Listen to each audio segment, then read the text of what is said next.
वंदामी बनते जी। मंगल हो सके। बनते जी, मेरा प्रश्न है कि हम लोग घर में सील पालन करते हैं, पूजा करते हैं, सब बराबर है, सब अच्छा चल रहा है। लेकिन कभी कभी क्या होता है, जब जो हमारे अपने लोग होते हैं, हाँ, कुछ ऐसे वाद विवाद होते हैं, तब हम उसके उनमें बीच में जाके हम लोग ऐसे उस विवाद को सुलझाना चाहते हैं। तो लोग ऐसे वो विवाद छोड़ के ये ऐसी है वो वैसी है, ऐसा वो आरोप लगाते हैं। यानी अच्छा करने जाओ तो वो बुरा होता है। और ऐसे अपने ही लोग रहते हैं, नजदीक वाले ही रहते हैं।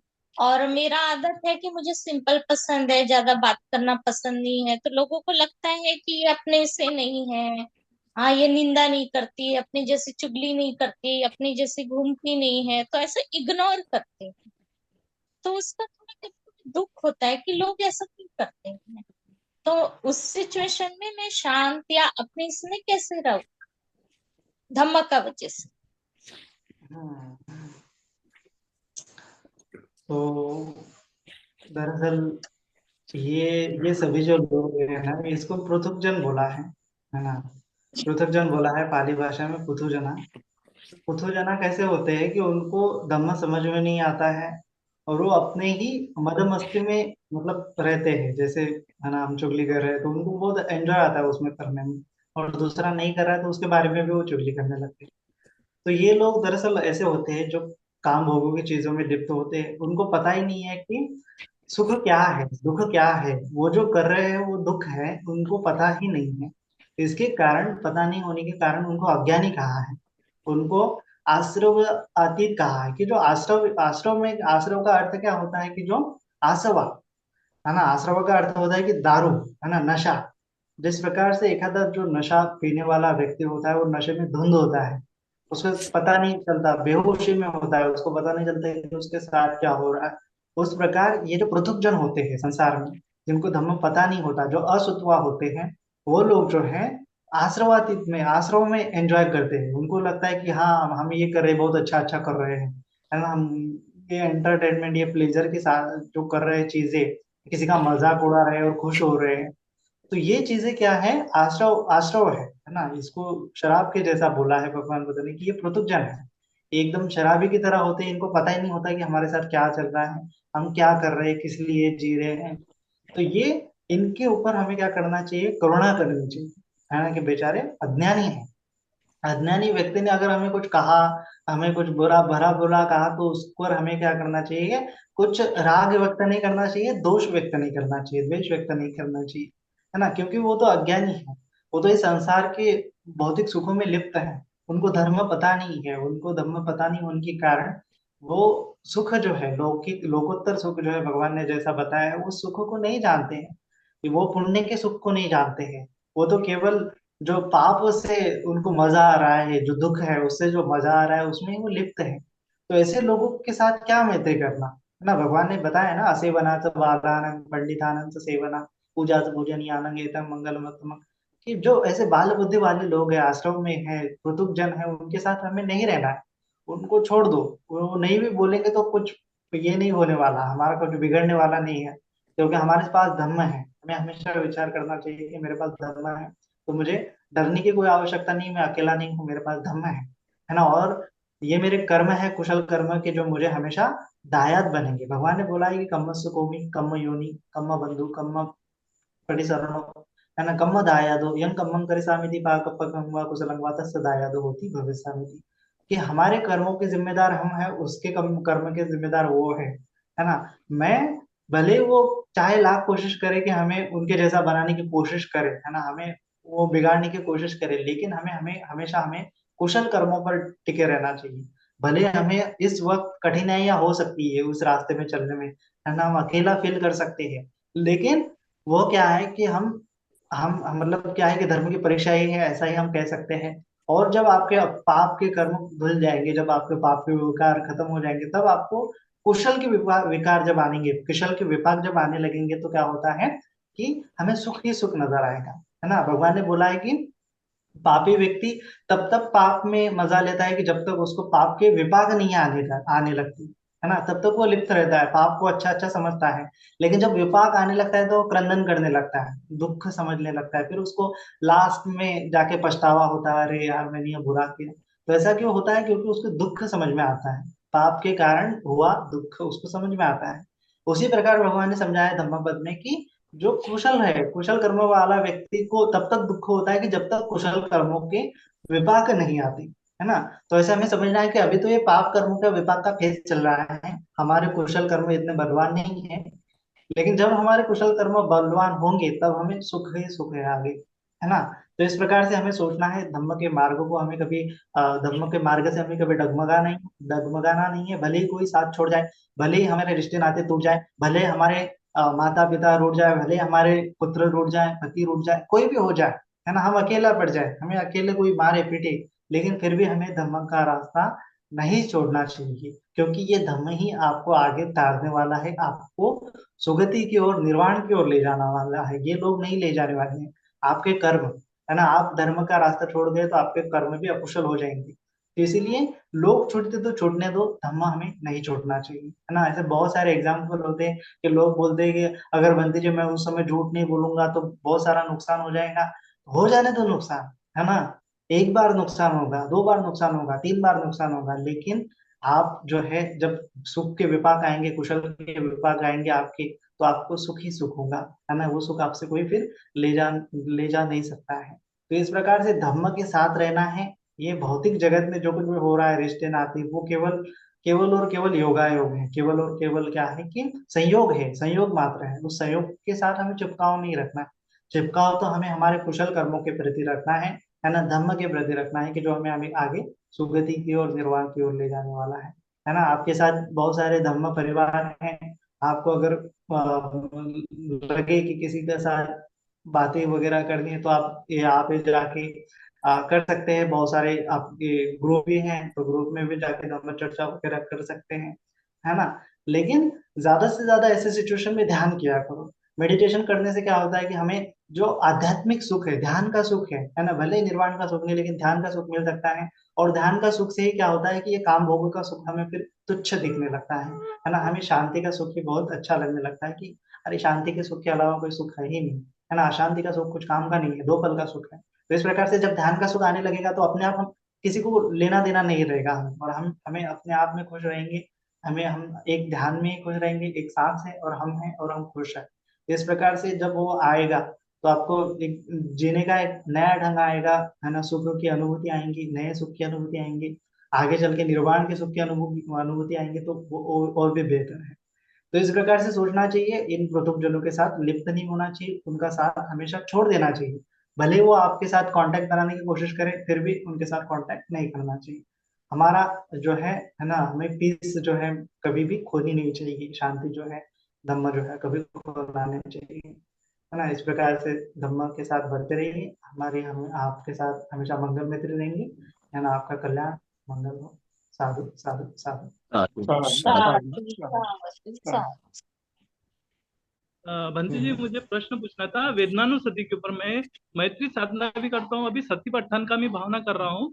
चलिए, मैं वेदनानुसति के अंदर जो है, मुझे जो है मेरी एडियो को बहुत तकलीफ हो जाती है, अंगार होती है, ऐसी जलन होता है, और उसमें हिल जाता मैं, बहुत प्रॉब्लम होती है। और आखिरी में जो है रात को सोते समय में अशुभ साधना भी करता हूँ। अच्छा। तो मुझे बस यही जो है, हिल जाता हूँ मैं आखिरी के अंदर जो है, समय जब होने आता ना तो मैं यहाँ पर हिल जाता हूँ, मन भटक जाता थोड़ा। और मुझे जो है, हम रात को परित्रण भी लेते हैं। परित्रण लेने से जो है थोड़ी सुरक्षा तो मिलती है, लेकिन कभी कभी ऐसी खौफ आ जाता है क्या, वो भयभीत होता है। मैं कभी कभी जो है ऐसे श्वास भी बंद हो गई सोते समय, फिर मैं जो है भावना के अंदर ही इति पिसो भगवा अरहंत समाज समुद्र पर एक ही साइड से कोने से सोता हूँ। और फिर मैं ये कर दिया कि भाई पानी परितरण का जो है वो पूरे घर को मारता हूँ, तब मुझे थोड़ा राहत मिलती है। नहीं तो कभी कभी जो है बहुत तकलीफ हो जाती है, बनती है। ऐसे क्यों होता होगा? वो उद्देश्य कुक्कुच्च का लक्षण है ना, होता ओह, है। ध्यान में उद्देश्य कुक्कुच्च लक्षण है, इसीलिए जब मतलब लास्ट में भी क्या होता है कि आप वेदना पर ऊपर कॉन्सेंट्रेट नहीं करते हैं, वो भी उद्देश्य कुक्कुच्च होता है, इसके कारण हम ऐसा और भटक जाते हाँ, हैं, है ना। हाँ, मन फैल रूप जाता वेदना और उसमें, हाँ हाँ, रूप वेदना के अंदर और ये वेदना के अंदर मैं बहुत तकलीफ होती बनते। मैं है। कभी कभी जो है इतना भावना करने की हो जो, तो फिर भी जो है भटक जाता मैं, बहुत परेशानी होती। हाँ वो होता है, उद्दच्च कुक्कुच्च का लक्षण होता है। लेकिन आपको ज्यादा से ज्यादा कंसंट्रेशन कीजिए। आनापाना की भावना जितना ज्यादा करेंगे, उद्दच्च कुक्कुच्च कम कम होता चला जाएगा। है ना। हाँ कोशिश करें कि मन को एकदम आनापान में एकाग्र करें। है ना। और उसके बाद विपස්සना करें। ज्यादा से ज्यादा आनापाना करें, आधा घंटा 45 मिनट। आधा आनापाना की जब आपकी प्रैक्टिस कंप्लीट हो जाएंगी, तब जाके विपස්සना, मतलब विपස්සना जब लगे संवेदना आने, तो संवेदना देख सके, लेकिन आनापाना पे ज्यादा फोकस कीजिए। है ना। हाँ आनापाना से क्या हो जाएगा कि उद्देश्य कुछ खत्म हो जाएगा, वन पॉइंटनेस से उद्देश्य कुछ खत्म हो जाता है। और दूसरा आप ये कर सकते हैं, जब मैत्री भावना जब आपको डर लगे, तो उस समय आप मरणानुसति कर सकते हैं। है ना। जैसे हाँ हाँ हाँ अशुभानुसति तो करते हैं, अशुभ आपके भाव, लेकिन मरणानुसति भी कीजिए। है ना। जिस प्रकार पवात पवात दीप तुल्याय सारी संपत्ति आखया, वो मरणानुसति की हाँ भावना भी कीजिए कि, है ना, आपको पता होगा तो। और उससे आपका जो है भय वगैरह है जो खत्म हो जाएगा। और साथ ही साथ आप ये भी कर सकते हैं, मैत्री भावना भी कर सकते हैं, जो मैत्री दृश्य तो करता अदृश्य हूँ मैं प्राणी। वैसे। हाँ, दृश्य हाँ दृश्य अदृश्य प्राणियों के प्रति वो भी कर सकते हैं, लेकिन वन पॉइंटनेस करने से, एक मन एकाग्रित करने से, ये सभी ऑटोमेटिकली छूट जाते हैं। है ना। इसलिए से ज्यादा एकाग्र कीजिए मन को एक जगह पे, आनापान पे सांसों के साथ लिप्त होने दीजिए, और उसकी साधना करते रहिए। ठीक है। साधु साधु साधु साधु साधु आदरणीय साधु। पंडित। ठीक। हाँ हाँ, बोलिए। जैसे बनते जी, मैं कुछ ध्यान करता हूँ, कुछ याद करना चाहता हूँ तो याद नहीं होता है। अच्छा, तो देखिए, हाँ, भगवान ने बताया है, समझाया है कि कोई भी चीज हमें याद रखनी है, तो हमारा मन एकाग्र होगा, तभी हम याद रख सकते हैं। मन में जो क्लेश है, द्वेष है, मोह है, राग है, ये संस्कार होने की वजह से हम किसी चीज को याद नहीं रख सकते। है ना। जैसे भगवान ने समझाया कि अगर हमारे मन में जैसे एक पानी है, और पानी में हम अपना प्रतिबिंब नहीं देख सकते।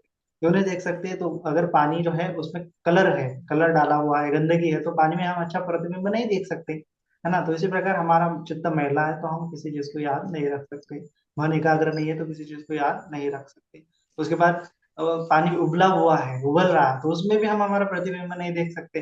तो भगवान ने समझाया कि हमारे चित्त में द्वेष है, व्यापार के संस्कार होने की वजह से हम जो लिखा हुआ, पढ़ा लिखा हुआ है, वो याद नहीं रख सकते। उसी प्रकार भगवान ने समझाया कि जिस प्रकार पानी के ऊपर वो शैवाल जम जाता है, तो उससे हम पानी में प्रतिबिंब नहीं देख सकते। उसी प्रकार हमारे मन में आलस्य होने के कारण हम जो है हम कुछ याद जो है नहीं रख सकते पड़ा हुआ। उस प्रकार भगवान ने समझाया है कि कलर रहेगा, उद्धच को कुछ रहेगा, विचिकित्सा रहेगा, ये निवारण रहेंगे, तो हम नहीं मन को एकाग्र कर सकते। तो निवारण हटाने के लिए हमें ध्यान साधना करनी पड़ेगी। है ना। आना पाना करना पड़ेगा। आना पाना का भी ध्यान नहीं लग रहा है, तो उससे पहले हमें शील पालन करना पड़ेगा। शील पालन भी अच्छे से नहीं हो रहा है, तो हमें कुशल कर्म जो है, दान है, 10 पारमिता है, उसके बारे में भावना करनी पड़ेगी, उसकी प्रैक्टिस करनी पड़ेगी, 10 पारमिता। वो भी नहीं हो रहा है, तो हमें बार बार धम्म श्रवण करना चाहिए। है ना। तो इस प्रकार से धम्म श्रवण करना चाहिए, धम्म के बारे में चर्चा करना चाहिए, और ये पढ़ना चाहिए। आप अच्छे हैं कि आप किताब पढ़ रहे हैं, आगे आगे आप धम्म में बढ़ते चले जाएंगे। तो शीलों के ऊपर चिंतन मनन कीजिए, धम्म के ऊपर चिंतन मनन कीजिए, जो आप पढ़ रहे हैं उसके ऊपर चिंतन मनन कीजिए ना। थोड़ा देर 5 मिनट पढ़ लिया, 5 मिनट चिंतन मनन कर लिया कि क्या पढ़ना है मैंने, किस प्रकार से मैं अपने जीवन में इसको अप्लाई कर सकता हूँ, किस लिए भगवान बुद्ध ने कहा है, इसका क्या अर्थ हो सकता है। तो इस प्रकार से 5-10 मिनट चिंतन मनन करने से भी क्या होता है कि आपका मीमांसा रिद्धिपाद जो है बढ़ता है, तो इससे आपको ध्यान में लाभ होता है ना। तो इस प्रकार से आप ये सब चीजें करके अपने आप को ध्यान में प्रतिष्ठित कर सकते हैं। शुरुआत में दिक्कतें आएंगी, फिर भी लेकिन डटे रहना है। है ना। शुरुआत 10 मिनट से कीजिए।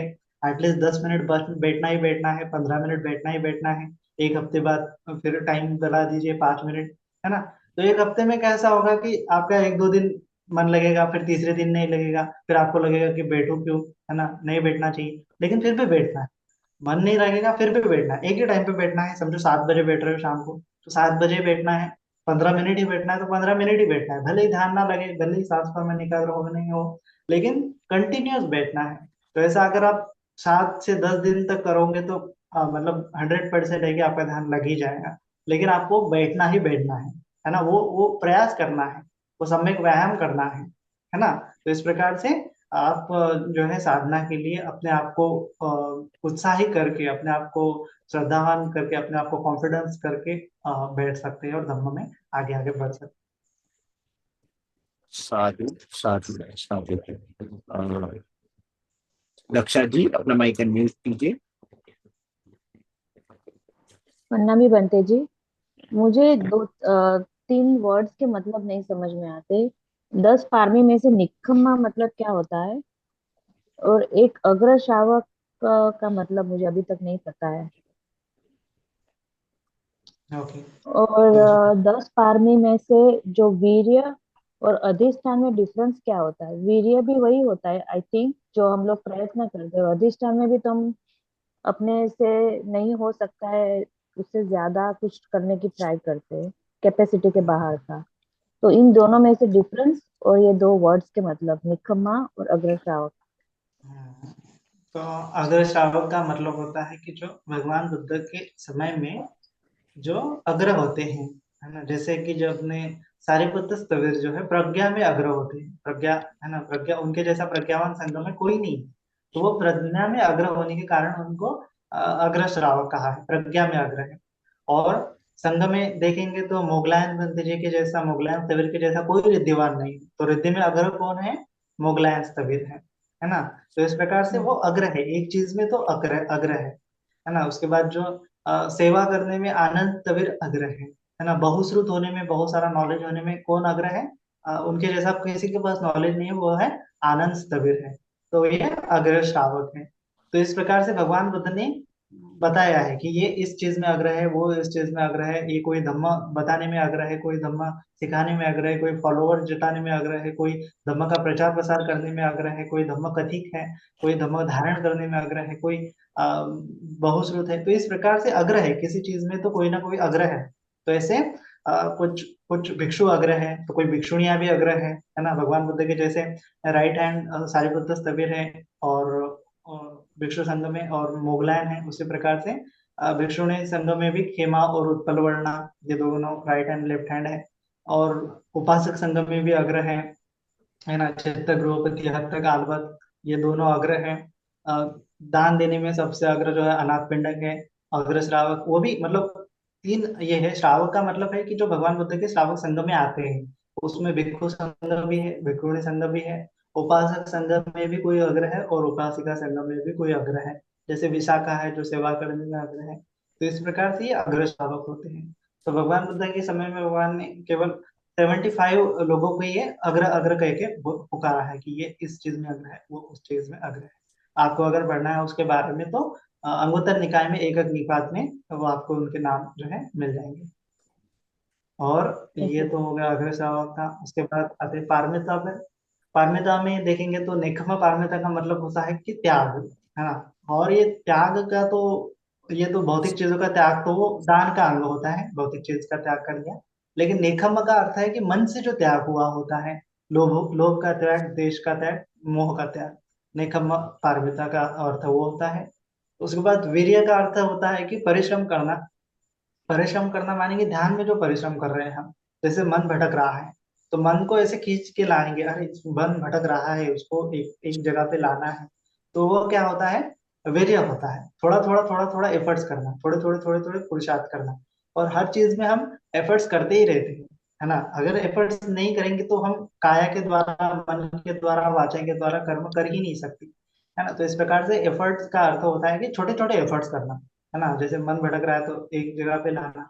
या फिर भौतिक चीजों, भौतिक जगत में कर सकते हैं कि दान का एफर्ट्स करना, है ना, त्याग का एफर्ट्स करना, शील पालन करने का एफर्ट्स करना, ये सब एफर्ट्स में आते हैं।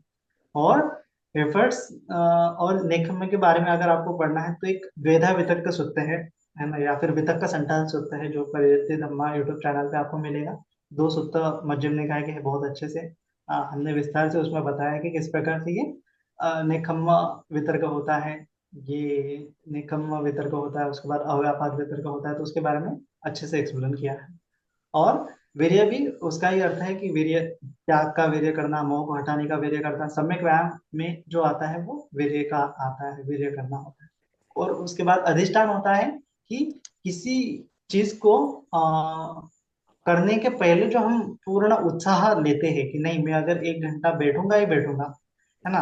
अगर 1 घंटा बैठूंगा ही बैठूंगा, ये क्या कर लिया हमने, संकल्प कर लिया। अधिष्ठान का मतलब क्या है कि संकल्प कर लिया। अब 1 घंटा बैठने के लिए आपको बहुत कोशिश करनी पड़ेगी, है ना। जैसे समझो मन भटक रहा है तो उसको एकाग्र करना पड़ेगा, संवेदना आए तो फिर भी मन को एकदम बलवान बनाना पड़ेगा, तो वो वीर्य के अंदर आता है। संकल्प करना पहली बात है।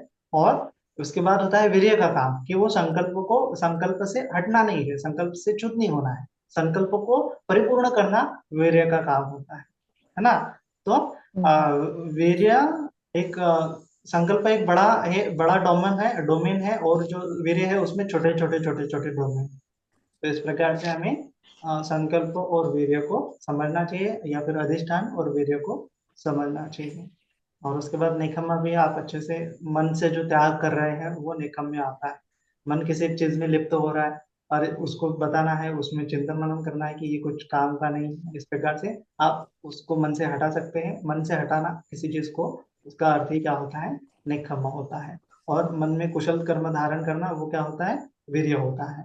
और उस कुशल को बढ़ाने का संकल्प करना क्या होता है, अधिष्ठान होता है। तो इस प्रकार से भिन्न भिन्न प्रकार से इन शब्दों का अर्थ हम समझ सकते हैं।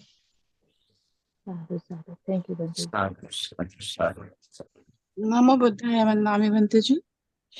मुझे ये कहना है कि like you know every month I send some donation, मतलब बिहार में भी करती हूँ और किसी के इलनेस पे भी, और वो काफी सालों से हो रहा है। But every time I do something wrong happens like in the family में। इतना ज्यादा हो जाता है कि मैं, इट्स अनबेरेबल। और मैं तो काफी टूट भी चुकी थी, बट धमा में मेरा स्ट्रांग बिलीव है। और उपासक लाइक यू नो कल्याण मित्र श्रीलंकन, वो भी कहते हैं कि अभी तक तो किसी किसी के साथ इतना हुआ छोड़ दिया होता वो, मेरा तो काफी और stronger and stronger is going to become. तो ये क्यों होता है, लाइक इस महीने में भी इतना ज्यादा हुआ, जैसे ही मैंने मेडिकल के लिए ट्रीटमेंट की किसी को भेजा donation, immediately next day like you no oh my God बहुत अच्छा नहीं हुआ। और जैसे भी लोक स्वामी वन से ज्ञानानंद थेरो जी ने, उन्होंने जब ये हार बना रहे थे वहां पे श्रीलंका में, तो वो सब गोल्ड को डाल रहे थे फाउंडेशन में, तो आई ऑल्सो सेंड उनके ही हाथ में दिया मैंने कि गोल्ड उसमें करने के लिए। उसके 3-4 दिन बाद ऐसे हुआ कि जॉब छूट गया, एंड फॉर 3-4 मंथ्स तक मुझे अपना गोल्ड बेच करके ही सरवाइव करना पड़ा। तो like you no I don't understand what's going on, like कहते हैं कि मारा जो है वो टेक करता है if you are doing something good. So I said okay, but इसके लिए कुछ है, मैंने किसी भिक्षु से पूछा नहीं, आई गो टू डिफरेंट मोनेस्ट्रीज। तो ऐसे लगता है आपको, और मैं सारे उपोसत लेती हूँ, 4 उपोसत like you know every month, regular है वो। You think so? It's very disturbing. Hmm. तो सबसे पहले, अभी आपके मन में अभी तो एक कंसेप्शन बन गया है, तो सबसे पहले आपको उस कंसेप्शन को हटाना पड़ेगा मन से, है ना। दूसरी बात यह है कि अम, ये मारा भी होता है ना, मारा ही कहते हैं इसको आमतौर में पाली भाषा, जो आपको डिस्टर्ब करता रहता है। तो देखो, ये भी हमें देखना है कि कभी कभी ऐसा होता है कि अकुशल कर्मों के विपाक भी आते रहते हैं, है ना। तो हमें हमेशा क्या करना चाहिए, पॉजिटिव सोचना चाहिए। पॉजिटिव सोचना चाहिए इन द सेंस क्या होता है कि जैसे हमें कोई अकुशल विपाक आ रहा है, हमारे जीवन में कोई भी रॉन्ग डीड हो रहा है, तो उसको हमें ऐसे लेना है कि यह क्या है, कि मेरे पूर्व के अकुशल कर्मों के विपाक आ रहे हैं, है ना। ये मेरे पूर्व कर्मों के अकुशल कर्मों के विपाक आ रहे हैं। और अभी ये विपाक आने से ये जो अकुशल कर्म था, पूर्व का संस्कार था, वो अभी धुल गया है, अभी धुल गया है। अभी फ्यूचर में उसके विपाक नहीं आएंगे, है ना। तो हमें हमेशा क्या सोचना चाहिए कि जब जब मेरे साथ कुछ भी अकुशल हो रहा है, तब तब क्या हो रहा है, मेरे अकुशल कर्मों के विपाक आ रहे हैं, और विपाक वो खत्म हो रहे हैं, अभी वो फिर से विपाक नहीं देंगे अकुशल कर्म। तो ये अकुशल कर्मों के विपाक आने से हमें दुख होगा, है ना, परेशानियां होगी। लेकिन अभी समय आएगा कि मेरे कुशल कर्मों के भी विपाक आएंगे, है ना, क्योंकि भगवान ने समझा है कि कर्मों का सिद्धांत जो है वर्क करता है। और इसलिए हमें हमेशा सोचना चाहिए कि जो विपाक आ रहे हैं वो क्या हो रहा है कि आप ऐसा भी सोच सकते हैं कि वो कम कम प्रमाण में आ रहे हैं। जैसे कि फॉर एग्जांपल एक उदाहरण लेंगे अंगुलीमाल स्तवीर का। तो उन्होंने जब वो अंगुल डाकू थे तो उन्होंने 1,000 मतलब लोगों को मार डाला था। तो उनका विपाक कितना आया जब वो प्रवचन लिया उन्होंने, तो विपाक कितना आया? विपाक, लोगों ने उनको पत्थर मारे, समझो 1,000 पत्थर मारे होंगे। तो एक लोगों को मारने का एक तरह से विपाक क्या हो गया, वहां पे खत्म हो गया। तो जब पत्थर आ रहे हैं, पत्थर लोग मार रहे हैं, तो भगवान ने उनको समझाया है कि ये आपके अकुशल कर्मों के विपाक आ रहे हैं, है ना, इसको तुम्हें सहन करना पड़ेगा। और जब ये धुल जाएंगे तो उसके बाद लोग नहीं मारेंगे, उसके बाद विपाक नहीं, है ना। तो इस प्रकार से कर्मा की थ्योरी कभी कभी वर्क करती है। भले हमने बहुत सारे अकुशल डेट किए होंगे, है ना, अकुशल कर्म किए होंगे, तो उसके क्या हो रहे हैं, अभी वो विपाक आ रहे हैं। तो विपाक हमें ऐसा सोचना चाहिए कि कुशल कर्मों के कारण कम कम आ रहे हैं, है ना। अभी ऐसे बहुत सारी सिचुएशन होती है कि तो क्या होता है, मरते बच जाते हैं, है ना। तो मरते मरते बच जाते हैं, बहुत लगभग सा, मतलब समझो कोई गाड़ी जा रही होती है आग से, लेकिन नहीं जाती, हम बच जाते हैं। तो वो क्यों होता है? हमारे कुशल कर्मों के कारण ही होता है। और उस समय में क्या होता है, हमारा अकुशल कर्मों के कारण वो हमारे साथ घटना घटती है। लेकिन वहां पे अकुशल कर्मों का चीज विभाग आ गया होता है, परिपूर्ण आ गया होता है। अभी अकुशल कर्म बाकी आगे विभाग नहीं देने वाला होता है। समझो आपने किसी पूर्व जन्म में किसी को मार गाड़ी से ठोक दिया होगा, इस समय में क्या हुआ, आपके साथ कुशल कर्म है इसीलिए आप बच गए। तो बच जाने के कारण वो इंसिडेंट तो था, वो सिचुएशन थी, वो सिचुएशन में आप बच गए। इसका मतलब क्या है कि उस सिचुएशन में आप तर गए, है ना। किसने आपको तारा? तो आपके कुशल कर्मों ने आपको तारा, है ना। आपको लग सकता है कि ये बहुत बड़ी घटना है, लेकिन उससे भी बड़ी घटना घट सकती थी, लेकिन मेरे कुशल कर्मों के कारण वो घटना इतने बड़े पैमाने पर नहीं घटी ना। बहुत सारे लोग जो है बड़े बड़े जगहों से गिरते हैं और फिर भी बच जाते हैं। वो ऐसा क्यों होता है? क्योंकि कुशल कर्म के कारण। उस जगह पे दूसरा कोई होता तो थोड़ा सा भी कुछ भी लग गया, खरोच भी आ गए तो मर जाते हैं। तो ऐसा हमारे साथ हो रहा है। इसका मतलब क्या है कि हम कुशल कर्म कर रहे हैं और कुशल कर्म हमें तार रहे हैं, है ना। आगे चल के ऐसा होगा कि ये सब धुल जाएगा, अकुशल कर्मों के विपाक सब चले जाएंगे। अभी अकुशल कर्मों के विपाक नहीं आएंगे क्योंकि अकुशल कर्मों की जर्जरा हो गई, उसका विपाक आ गया, अभी वो फिर से विपाक नहीं आएगा। अभी तो कुशल कर्मों के विपाक आएंगे। तो इस प्रकार से हमें सोचना चाहिए कि हाँ, ये अकुशल कर्मों के विपाक है, और उसके बारे में ज्यादा नहीं सोचना चाहिए। अगर आप उसको ऐसे एज अ बिलीफ बना लोगे, धारणा बना लोगे, तो वो छूटेगी नहीं, फिर आपको वो मन में रहेगा जब जब भी आप डोनेशन करोगे। तो दान करने के वक्त भगवान ने बताया कि चित्त की चेतना कैसी होनी चाहिए, एकदम प्योर होनी चाहिए। दान देने के पहले भी आपको क्या बोलते हैं उसको, ब्लिस का अनुभव करना चाहिए, प्रसन्नता का अनुभव करना चाहिए। दान देते वक्त भी आपके मन में कोई थॉट नहीं होना चाहिए, प्रसन्नता का थॉट होना, प्रसन्नता होनी चाहिए, ब्लिस होना चाहिए। और दान देने के बाद भी, हाँ, वो हो गया, दे दिया, खत्म हो गया, उसके बाद भी आपके मन में प्रसन्नता ही होनी चाहिए। अगर आपके मन में कोई थॉट आ रहा है तो वो दान में फलित नहीं होता, ऐसा कहा जाता है। तो अगर आप ये सोच रहे हैं कि दान देने के बाद ऐसा हो रहा है, तो वो एक्चुअल में चित्त की चेतना प्योर नहीं रह रही है वहां। तो कोशिश कीजिए कि दान देते वक्त ही खुश रहिए, है ना। पुण्य कर्म का अर्थ वही होता है कि पुण्यति चित्तम पुण्य, कि पुण्य पुनीत हो रहा है, जस्ट ब्लिस अनुभव कर रहे हैं, जस्ट सुख में कर रहे हैं, सुख में रह रहे हैं, है ना। तो वो आपका कुशल कर्म है। अभी आप उसके विपाकों के बारे में सोचने लगोगे तो वहां पे वो कर्म उतना विपाक नहीं देता अच्छे से, है ना। फॉर एग्जाम्पल, एक आधा कोई ओल्ड लेडी है जो रोड क्रॉस कर रही है, तो आप क्या करते हो, उसको जाके मदद करते हो। मदद करना क्या है, कुशल कर्म है ना। वेया वाचा सेवा करना, मदद करना, किसी को हेल्प करना। तो वेया वाचा कर रहे हैं, उसको हेल्प कर रहे हैं, उसको रोड क्रॉस करने के लिए। उस वक्त आपके मन में ये ख्याल नहीं होता कि इसके पुण्य कर्म के विपाक से मुझे कुछ अच्छा मिलता है। आपके मन में क्या होता है कि बस मैं मदद कर लिया, और करने से ही आप खुश होते हैं।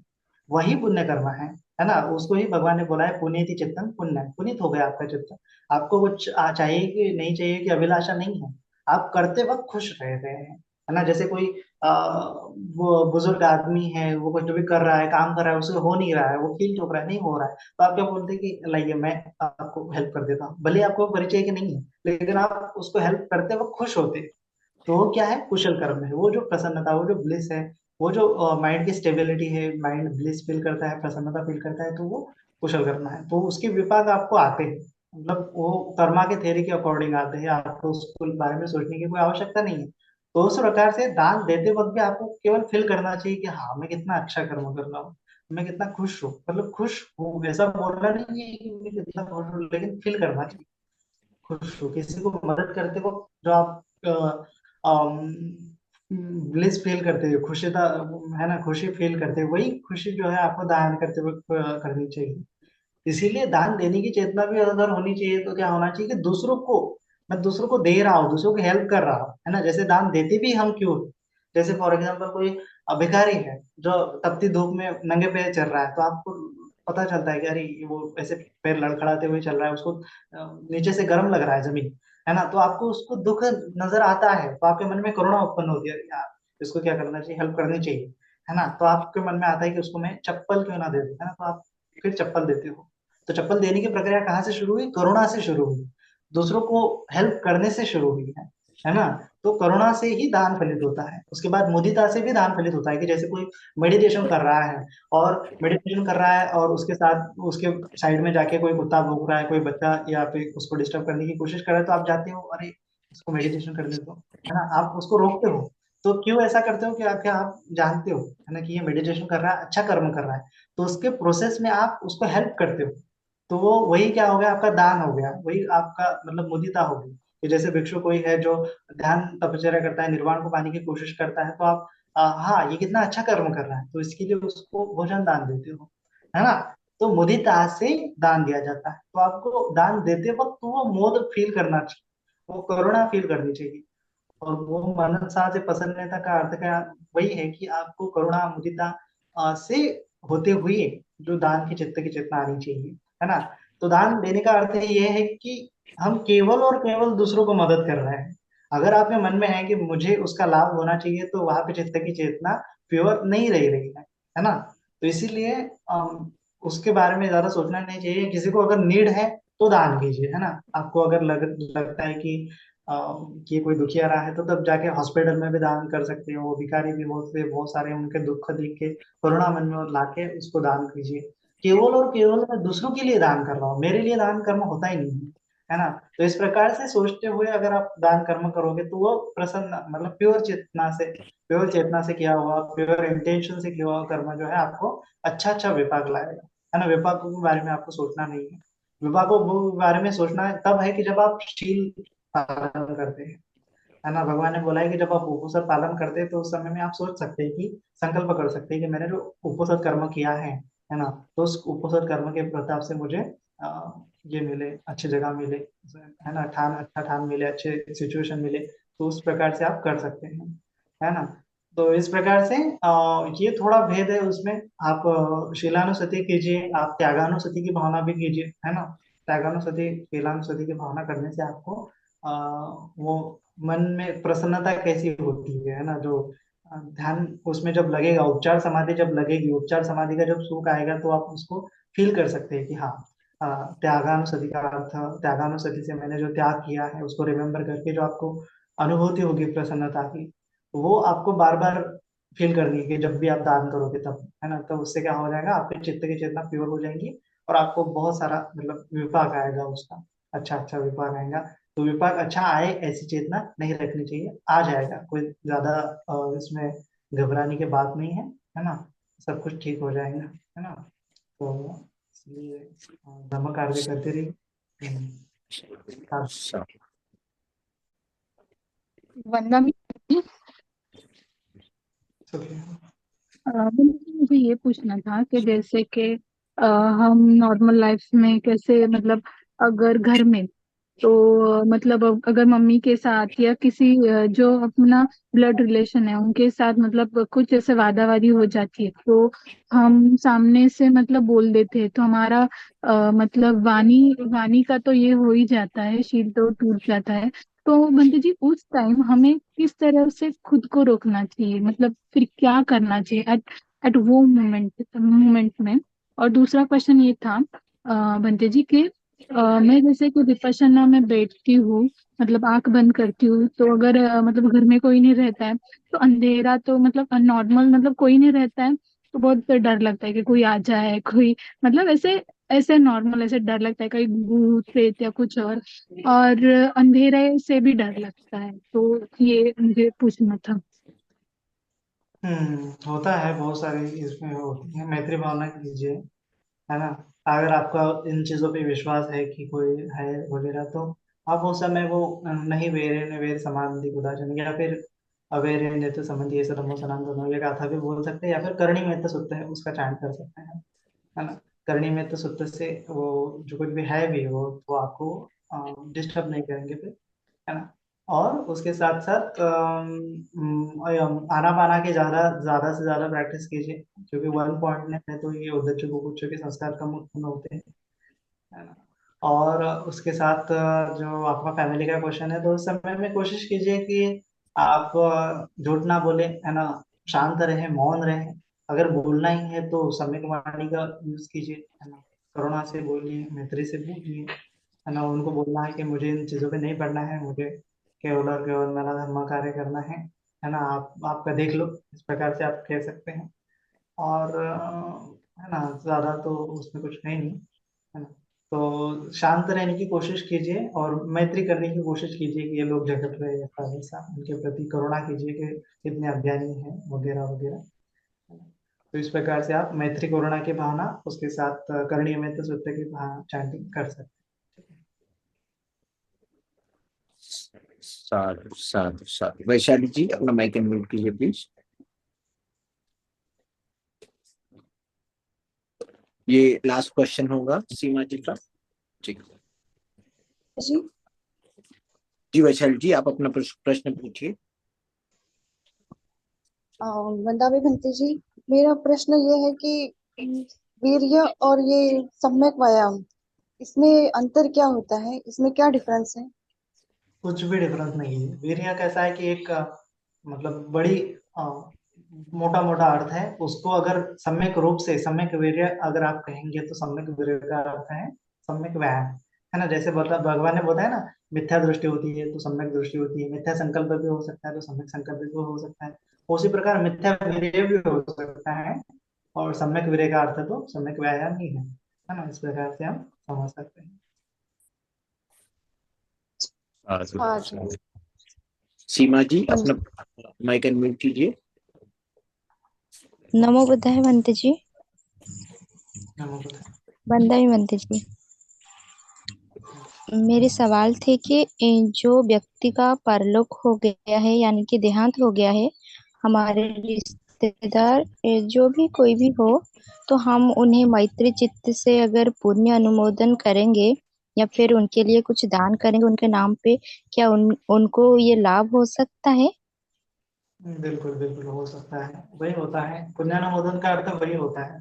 पत्ती दान पत्रानुमोदन, भगवान ने ये पुण्य कर्म बोले हैं कि हम जैसे दान कर्म कर रहे हैं तो उसको सभी सत्वों के प्रति डिवाइड करना है ना, सभी के लिए, और खासकर हमारे जो गुजरे हुए ज्ञाति जन है ना।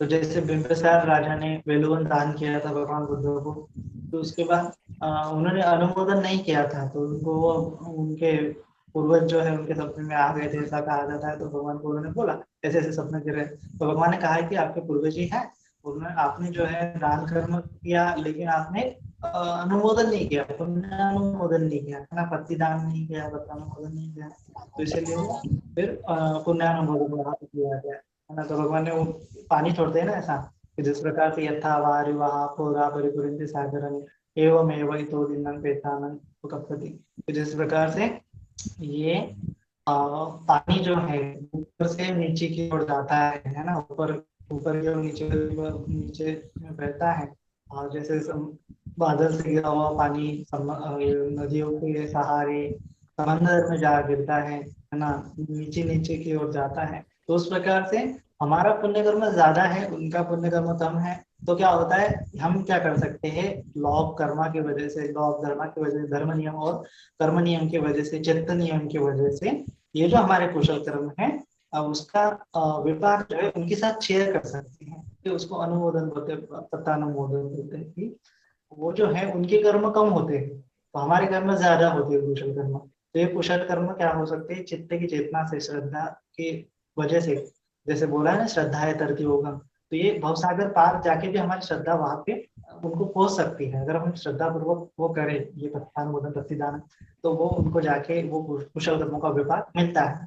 वो अगर सुगति को है तो उनको तो कुशल कर्मों की आवश्यकता नहीं है, तो वो कर्म का क्या होता है, तो वो हमें भी मतलब हमें ही मिलते हैं, उनका विपाक हमें ही आता है। तो इस प्रकार से विन विन सिचुएशन है ना। तो ये कुशल कर्म भी भगवान ने बोला है, 10 पुण्य क्रिया वस्तु में भी भगवान ने इसका जिक्र किया हुआ है। तो इसीलिए हमें ये करना चाहिए, है ना। जैसे भी आपको मिले कि कुशल कर्म किया है, तो आपके पिछले गुजरे हुए नातीगण उनके बारे में भी आप पुण्यानुमोदन कर सकते हैं, या ये पुण्य जो है आपके जो रिलेटिव है उनमें भी आप बांट सकते हैं वर्तमान के, या फिर सभी सत्व जो है दुखियारे हैं उनके प्रति भी आप बांट सकते हैं, है ना। इधम में पुण्य सब सत्तानम सुखिता होते, इस प्रकार से भी आप पुण्यानुमोदन अलग अलग प्रकार से कर सकते हैं। तो आपको जैसा लगे उस प्रकार से आप कर सकते हैं। तो उन मतलब उनके चेतना कैसा होना चाहिए, वो अगर एक्सेप्ट नहीं करे या फिर वैसे कर्म और कर्म के फल पर उनका विश्वास ना हो तो? नहीं, वैसा कुछ नहीं होता, क्योंकि अगर वो दुर्गति को है, प्रेत लोक में है, असुरलोक में है, नरक में है, दुर्गति को है, तो वो उनका उनको चाहिए होता है। क्योंकि ऐसा बोला जाता है कि प्रेत लोक में उनको मतलब वो प्यास तो होती है, मतलब उनका मुंह छोटा होता है और पेट बहुत बड़ा होता है, तो उनको प्यास बहुत लगती है, लेकिन वो प्यास बुझा नहीं सकते अपनी। तो उस समय में उनको केवल और केवल कुशल कर्म ही बचा सकते हैं, क्योंकि कुशल कर्म उनके पास नहीं होने की वजह से ही वो प्रेत योनि हुई है। जैसे हमारे कुशल कर्म उनको मिल जाते हैं, वो कुशल उस योनि से बाहर आने लगते हैं, क्योंकि वहां पे कुशल कर्मों की आवश्यकता होती है। ये तिरक्षान सत्व है, उनके पास भी कुशल कर्म नहीं होते, इसीलिए वो जानवर बन जाते हैं, कीड़े मकोड़े बन जाते हैं। उनको भी अगर हम मेरिट्स देंगे, दान वगैरह कुशल कर्मों को देंगे, तो वो जट से उनकी कुशल कर्म होने की वजह से वो दुर्गति में नहीं फंसते हैं। इसीलिए तो भगवान ने बोला है कि अकुशल कर्मों की वजह से दुर्गति होती है, कुशल कर्मों की वजह से सुगति होती है। तो कोई सत्व अगर दुर्गति को जा रहा है, इसका मतलब उसके कुशल कर्म उतने नहीं है, उसके अकुशल कर्म ज्यादा है ना। तो अकुशल कर्म ज्यादा होने की वजह से वो दुर्गति में गया है। अभी उसको क्या चाहिए कि वो कुशल कर्म करेगा, तब जाके उसको वो जैसे प्रेत से जानवर बनेगा, जानवर से इंसान बनेगा, समझो, है ना। तो इसीलिए भगवान ने बोला कि अगर वो प्रेत योनि में जाता है, जानवर की योनि में जाता है, तो वहां पे कुशल कर्म करने के लिए बहुत कम चांसेस है ना। किसी कुत्ते को कैसे पता चलेगा कि कुशल कर्म करे, किसी बिल्लू को कैसे पता चलेगा कि कुशल करता है। वो एक आधे बाय चांस बाय डिफॉल्ट किसी को हेल्प कर देगा, भोकेगा नहीं, तो अपने आप कुशल कर्म हो जाएंगे, तब जाके उसकी पारमिता बढ़ते बढ़ते एक जन्म में वो फिर मनुष्य बन जाएगा, या फिर देवता बन जाएगा। वहां पे उसको समझ में आ जाएगा, फिर अच्छे कर्म करेगा, फिर मनुष्य आएगा, फिर उसको धर्म का लाभ होगा। तो ये साइकिल है, ये 31 भोग की ऐसी साइकिल है कि इसमें क्या होता है कि इंसान फंसता चला जाता है। इसीलिए जो दुर्गति के सत्व है उनको कुशल कर्म चाहिए चाहिए होते हैं, कि वो उनकी गति बढ़े, उनकी मनुष्य योनि बढ़े, या फिर देवता योनि उनको मिले। इसीलिए उनको बहुत आवश्यकता होती है, क्योंकि वो अकुशल कर्मों की वजह से वहां पे फंसे होते हैं। जैसे ही उनके अकुशल कर्म खत्म हो जाते हैं, वहां से झट से वो च्युत होकर देवता लोग में उत्पन्न होते हैं। इसीलिए हमें उनको दान कर्म देना चाहिए। उनको पता ही नहीं होता है कि वो एक्सेप्ट करेगी नहीं करेगी। ये धारणा तो हमें इस मनुष्य लोक में मिली है ना। ये सब कंसेप्शन मनुष्य लोक में है, बाकी का तो बिलीफ्स नहीं है, तो वहां पे कर्मा ही काम करता है, धर्म ही काम करता है। जैसे भगवान ने बोला है कि बीज नियम होते हैं, ऋतु नियम होते हैं, वैसे चित्त नियम होते हैं, कर्म नियम होते हैं और धर्म नियम होते हैं।